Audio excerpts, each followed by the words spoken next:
This is BroncoJuggalo, and as you know, I was sent Lycan Colony by Visual Vengeance and Wild Eye. I'm going to be reviewing it for you, but before I do, I wanted to show you guys what was all involved in this Blu-ray release.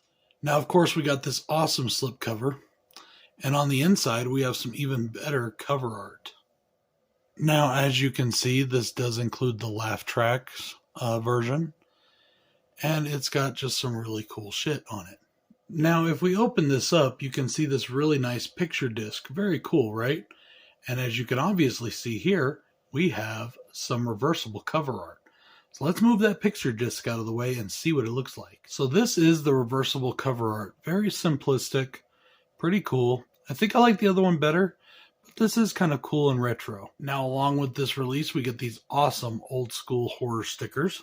We get this really cool little insert booklet that talks all about the making of the film. We get a small fold-out poster, which is just dope. And something I think is really cool, we get this awesome little air freshener. I think that's just dope. Alright guys, well without further ado, let's get on with this review. Well, ladies and gentlemen, it is time for the Lycan Colony review. Now this is from 2006. And was distributed by Visual Vengeance and Wild Eye. Now, this is a shot-on-video movie. It stars Libby Collins as Sarah and is directed by Rob Roy, who is a career cinematographer. An alcoholic surgeon moves to a town populated by werewolves, some good, some evil, and he and his family are caught right in the middle. This has a 1.7 out of 10 on IMDb. You know, I was thinking about this last night. I don't know why I started listing the IMDb ranking in my reviews. I've never cared about it. But I think part of it is that when I can't find a lot about a film, it gives me something to talk about.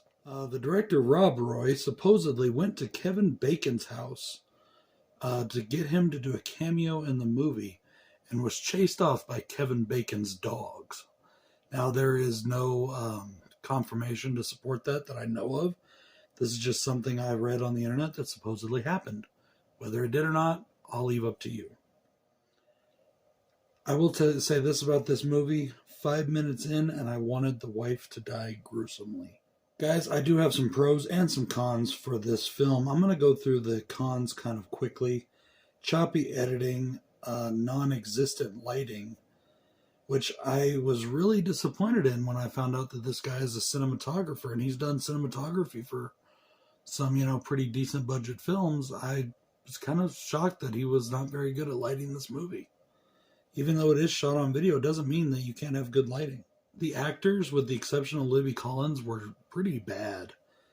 Libby Collins, she's only in it for a few minutes, too, at the beginning. But she's probably the best actor in this movie. That's why I listed her. She was the only one that I liked. The design of the werewolf mask on the main character's son looks terrible. I don't know if that's supposed to be a badger or a bear or what, but it's terrible. And this thing is full of nothing but shaky cam. Just because something is shot on video doesn't mean that the camera needs to bounce around all the time. Have you guys ever heard of a tripod? Now, with that being said, this movie is not a total loss.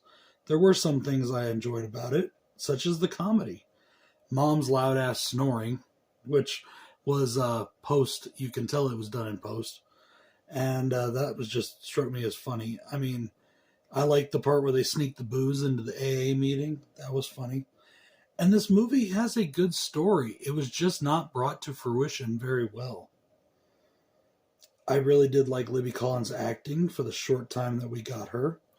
Now, there is one part where they have a full-on werewolf costume in this movie. And the werewolf costume looks like one of those people, they call themselves furries. You know, the people that dress up and like to have sex in weird ways while dressed up as animals. I don't get that. I don't understand it. It's beyond me, but whatever. That's what it looked like to me, and I thought that was funny. The music is, well, some of it anyways, is decent. Guys, honestly, this film is a 1. It's a 1. The IMDb rating is pretty accurate on this one. It's a 1.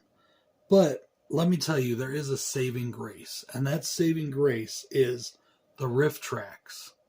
The Riff Tracks version of this film is phenomenal, hilarious, well worth the $10 that Riff Tracks is offering it for on their website. But I say get this awesome Blu-ray instead from Visual Vengeance, because not only does it come with the awesome Riff Tracks version, you get the regular movie, which is whatever, but you get the awesome Riff Tracks version, and you get some really kick-ass special features. Kick-ass special features and a kick-ass Blu-ray release. You know, definitely worth the price that they're asking for it. And, you know, if I know my movies pretty well, as well as my releases for Wild Eye and things of that nature, this will be on Hamilton Book. Probably for about $14 in the near future. Check it out there. If not, check out Diabolic DVD. Check out Wild Eye themselves. Check out anywhere you can pick up this movie. MVD, I believe, has them. And pick it up because it's definitely well worth it. The movie may suck, but the Riff Tracks is fucking awesome.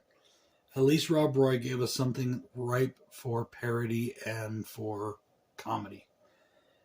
I really did enjoy that part of it, and so I have watched this movie twice now. The first time, I could barely keep my attention on it. The second time, nonstop laughter. Check it out, guys. This is BroncoJuggalo saying thank you very much to Visual Vengeance and Wild Eye for sending me this copy. Love you guys. You're always the best. The leaders in independent horror. Peace out.